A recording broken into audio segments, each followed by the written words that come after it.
Quer aprender a ter resultados como esse na internet sem precisar aparecer em vídeos no YouTube? Então clica no botão aqui embaixo, faz a sua inscrição no meu treinamento Ranqueamento de Vídeos no YouTube, o Pulo do Gato, que lá eu vou te ensinar tudo que você precisa saber para trabalhar com o YouTube em vídeos onde você nem precisa aparecer.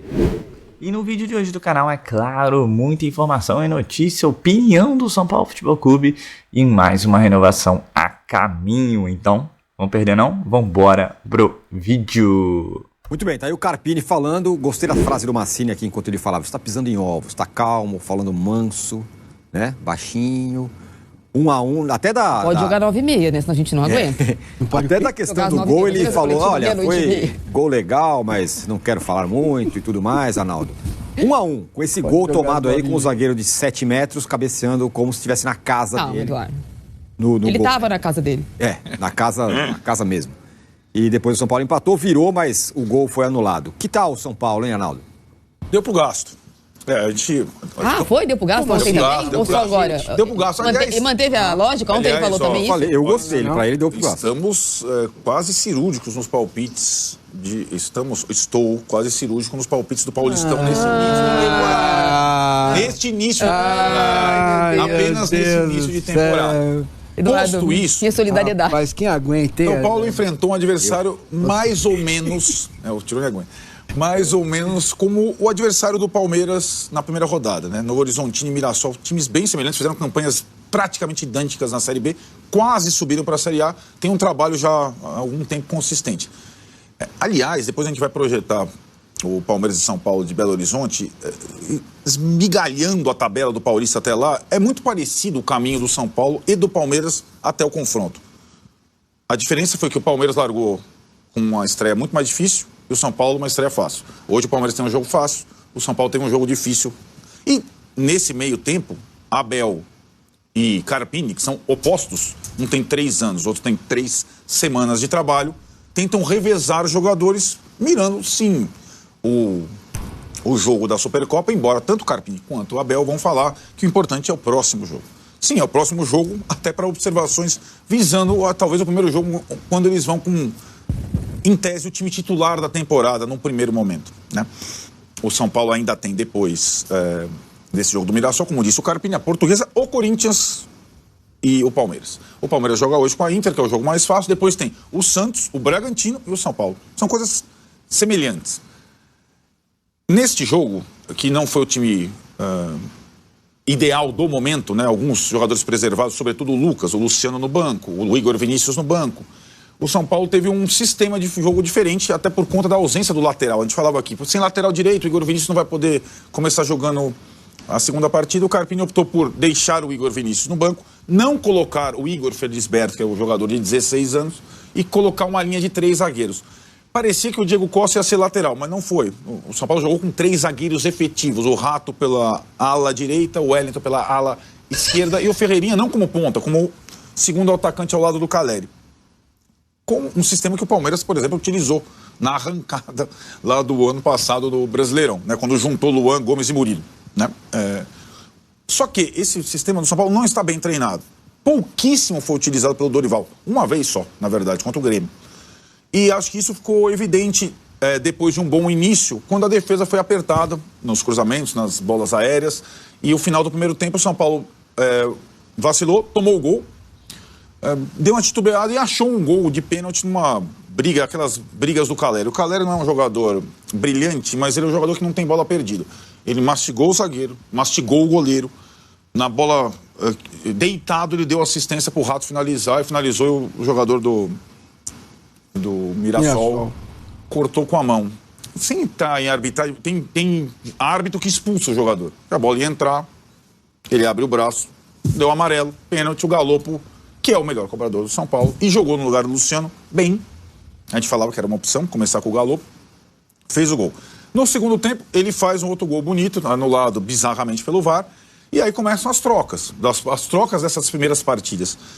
E aí o São Paulo volta para o sistema com 2 zagueiros, entra o Igor Vinícius, entra o Nicão de forma surpreendente na vaga do Rato, porque o Eric, que seria o primeiro substituto, estava com um desconforto, não foi para Mirassol, assim como o Lucas.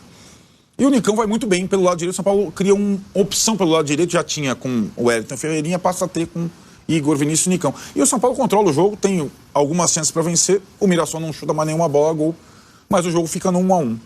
Então deu para o Garça que o São Paulo sofreu pouquinho, só naquele desajuste da linha de 3 zagueiros. Se impôs mesmo com um time bem alternativo, bem mexido. E eu acho que aí, para próxima partida, ou para as próximas partidas, fica essa grande questão da disputa do meio para frente, que esse ano no São Paulo será maior. Do meio para trás, para mim, está o problema desse início de temporada. Era o Carpini baliza 0 do Água Santa e do Juventude, tendo que lidar com um time que vai ter que propor o jogo quase sempre, e que perdeu para esse início de temporada a linha de defesa inteira titular. Rafinha, Arboleda, Beraldo e Caio Paulista. E que está desajustada ainda essa situação. Do meio para frente, ele tem o tal da dor de cabeça boa. Quando um técnico usa essa palavra, ele de fato está com dor de cabeça. Que nem a Maria tem de vez em quando. Bastante vezes. Bastante vezes. Porque essa disputa, ela ganhou muitos outros jogadores do ano passado para cá. Até o Dorival teria dor de cabeça. O Galopo é um deles. O Ferreirinha e o Eric contratados também. Até o Nicão entrou nessa história. E aí, perguntado sempre sobre... e o Rames Rodrigues? E o Rames Rodrigues? E o Rames Rodrigues? Ele é perguntado quase em toda a coletiva. Ele tem que pisar em ovos. Porque, na verdade, é o que ele dá para ele fazer nesse momento, né? E acho que, se não jogarem esses jogadores que estão fora contra a Portuguesa, a chance de qualquer um deles estar iniciando a partida contra o Palmeiras no Mineirão é 0.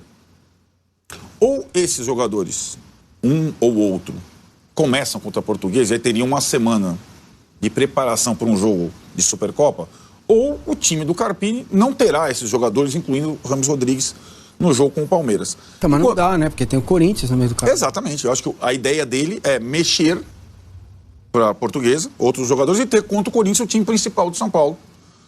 Eu imagino que o Abel, não sei se fará o mesmo, porque o Abel tem um calendário um pouco diferente, né? Ele faz o clássico antes, em casa, e joga contra o Bragantino fora. Quer dizer, na verdade... O Abel tem a chance melhor. Na verdade, a gente fala clássico, mas hoje eu considero o Bragantino um adversário mais difícil que o Santos. Sim. Né? Então, mas o impacto da vitória... São Paulo e Portuguesa, Palmeiras e Santos, o final de semana. São Paulo e Palmeiras como mandantes. Na terça-feira, é o impacto exatamente isso. Na terça, o São Paulo visita o Corinthians, na quarta, o Palmeiras visita o Bragantino. Tem isso também, na quarta. É um dia a menos.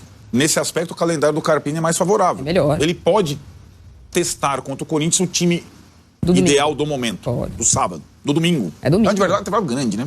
Intervalo grande, dá pra jogar. Um intervalo bem razoável. Então eu imagino que na terça-feira a gente saiba qual é o primeiro time titular do Carpini para a temporada. Contra o Corinthians no jogo de Itaquera. Então o empate foi recebido sim, com bons olhos, um ponto somado fora de casa. O objetivo na primeira fase do Paulistão, é claro, exceção feita aos clássicos de muita rivalidade, é se manter classificado e começar a ter força máxima exatamente na fase decisiva. Só que este ano há um senão no meio desta primeira fase do Paulistão, que é a decisão da Supercopa daqui a 10 dias, dia 4, lá em Belo Horizonte. E aí o São Paulo tem que se preparar muito para isso. Por isso que o técnico Carpini, depois de colocar na estreia basicamente o que tinha de melhor contra o Santo André, já começou desde ontem a fazer um revezamento. O Lucas ficou aqui em São Paulo se recuperando, o Eric também. Os jogadores que não atuaram por cronogramas especiais contra o Santo André também não viajaram para Mirassol. Alguns titulares ficaram no banco, Igor Vinícius, Luciano. E agora contra a Portuguesa no final de semana, talvez se inverta. Quem jogou mais tempo em Mirassol comece no banco. Quem ficou mais tempo no banco ou entrou no decorrer da partida seja utilizado. Porque a prioridade no Paulistão é a quarta rodada, terça-feira que vem, Arena Neoquímica contra o Corinthians. E claro, depois a decisão da Supercopa contra o Palmeiras. O gol anulado do Galopo, que teve a participação do Caleri, foi comentado pelo técnico Thiago Carpini, que falou também das entradas de Galopo como titular e de Nicão no decorrer do segundo tempo. Em relação ao gol anulado, eu não vou entrar muito no mérito dessa questão, porque acho que tudo que a gente fala demais acaba surtindo algum efeito, e na maioria das vezes negativo e não positivo, porque não vai voltar atrás do que aconteceu. Mas numa finalização como a do Galopo, eu acho muito difícil que a interferência de algum atleta teria feito com que o Muralha defendesse aquela bola. Então é muito interpretativo. Enfim, não vou me aprofundar no meu caso, e a minha opinião então acho que o gol foi legítimo. O Galopo, depois de um longo período de inatividade, a gente teve a oportunidade de fazer 10, 15 innings no Morumbi, a nossa estreia. Hoje um período um pouco maior, dentro do programado. Toda a carga muito bem ajustada e controlada, e essa evolução de maneira gradativa. É um cara que sabe fazer gols, isso já é uma amostra desde o ano passado, né? Em várias oportunidades ele foi decisivo. Ganhamos mais uma opção com a entrada do Galopo, sem dúvida. Ele ainda, assim que ele atingir o seu melhor nível de jogo, por mais que fisicamente ele esteja recuperado da lesão, a gente sabe que o jogo é diferente, né? Alguns aspectos são muito específicos e é isso, ele precisa jogar, não tem jeito. E ressaltaria também a entrada do Nicão. Foi outra alternativa boa que nós recuperamos aí para a sequência do nosso ano.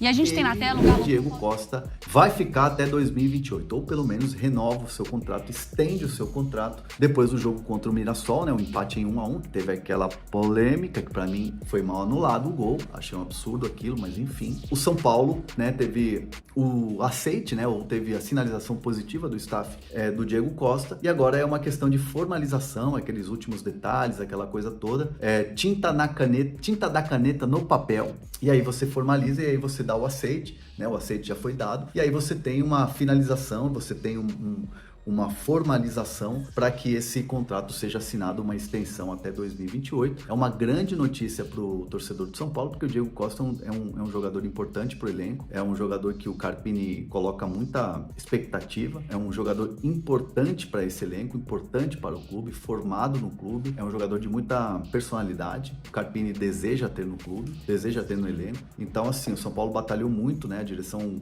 queria muito renovar. Claro, o jogador tem muito mercado, se sabe que ele tem muito mercado, então o São Paulo conseguiu renovar esse contrato, ou encaminhou essa renovação de contrato. O Diego Costa, que tem totais condições de disputar uma vaga na equipe titular. Ferrarese, claro, ontem inclusive jogou, tá voltando aos poucos, é candidato a jogar ao lado do Arboleda, mas a gente sabe que com tantas convocações aí para eliminatórias, Copa América, o calendário não vai parar enquanto tiver Copa América, então o Diego Costa também briga por vaga no time titular. A gente vai ter muitas competições, um calendário cheio em 2024, então a comemoração por isso também da renovação ou da extensão de contrato do Diego Costa para essa temporada.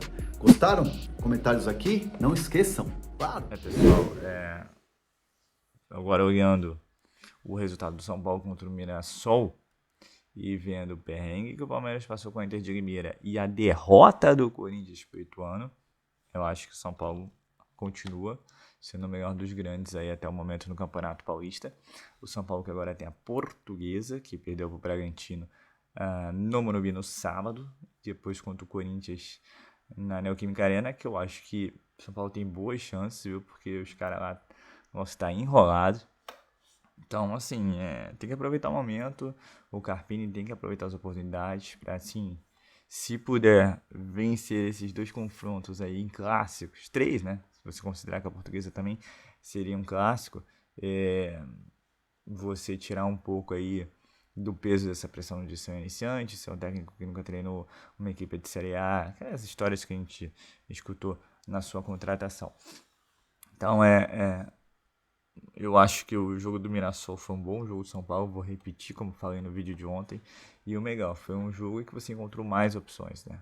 Você descobriu que existe um Nicão no São Paulo Futebol Clube, você tem o Ferreirinha, o Galopo, né, que fez um golaço que foi anulado e que até o momento é uma questão de discussão que eu acho que não tenho que discutir, porque não tá claro que o cara ele não atrapalhou o goleiro e que o goleiro não pegaria a bola. E que o VAR brasileiro gosta de aparecer, ponto. Né? Então, assim, nomes apareceram, outros começam a engatinhar, né? Que o Ferrarese estava muito sem ritmo de jogo, num sistema de praticamente 3 zagueiros, e que o São Paulo não está muito adaptado. Mas, assim, nomes importantes. E quando o Arnaldo fala que o São Paulo tem opções de ataque melhor, tá na cara, sim, do que o Palmeiras. A discussão agora é que o Arnaldo colocou e que está gerando aí um certo atrito, um certo fervor na web, é que o Arboleda seria melhor que o Gustavo Gomes. Aí eu deixo para você opinar. Acho que são 2 bons zagueiros. Gostaria de ter os 2 no meu time, por exemplo. Mas é isso, gente. O São Paulo que agora volta hoje aos treinos e aí se preparar aí para essa sequência, né? Portuguesa, Corinthians e Palmeiras. Entendeu? Tem que ser assim. E o ano vai ser assim. O ano vai ser pauleira, entendeu? Não dá pra esperar moleza, não. Principalmente a partir de abril, quando começa a Libertadores. Que aí você vai ter Copa do Brasil, que aí você vai ter Brasileiro, tudo emaranhado. Então, tem que ter um elenco. Acho que São Paulo tem um elenco. Não tem a quantidade que tinha no ano passado, mas a qualidade é bem superior, né, cara? Quando sai um, entra o outro, você conhece. Você conhece o jogador, né? Então, é isso. A expectativa é boa. E, claro, a contagem, o foco é, sem ser nesse fim de semana, no outro. No jogo contra o Palmeiras, é óbvio, né? E com relação à renovação do Diego Costa, o São Paulo continua renovando com os jogadores do seu elenco para manter o grupo aí por um longo tempo. Um grupo que foi vencedor e que a gente espera que continue obtendo títulos, né? É um bom zagueiro, faz o beabá, é de Cotia. Em jogo grande não afina, o cara é brigador, tem suas limitações, mas é um bom zagueiro. Então acho que é assim uma ótima renovação aí pro São Paulo, a questão, né, o jogador Diego Costa. Então é isso, gente, é o São Paulo aí se movimentando, né, se preparando para um ano aí que o torcedor tem esperanças, né, como há muitos anos não se via. Então é isso, eu sou Marcelo Mazorra do canal Mazorra SPFC. E se você quer ficar ligado nas últimas notícias, nas novidades do São Paulo Futebol Clube, não deixe de se inscrever no canal, ativar o sininho para notificações e, como eu sempre peço, deixe aquele likezão, tá ok? Saudações e cores, uma ótima quinta-feira a todos e valeu! Aí pessoal, eu tô aqui com a minha conta da Monetize aberta, tá? O gráfico de venda. Tô aqui também com a minha conta da Hotmart aberta. Vou estar atualizado aqui para você ver. Clicar aqui no dia 1º de abril ou dia 28 de abril. Vou clicar em aplicar e também em filtrar. Veja que dá para fazer muita coisa, né? Se você aplicar técnicas de YouTube, tá? Esses vídeos de YouTube, a maioria deles eu nem apareço e dá para ter um resultado legal. Nos últimos 28 dias, esse aqui é o meu saldo que eu ainda não fiz saque. Então eu vou deixar o link embaixo agora do meu treinamento, onde eu estou ensinando muitas pessoas a conseguirem iniciar nesse mercado em vídeos no YouTube sem precisar aparecer, tá bom? Passa lá, faz a sua inscrição, eu te espero lá na área de membros. Valeu!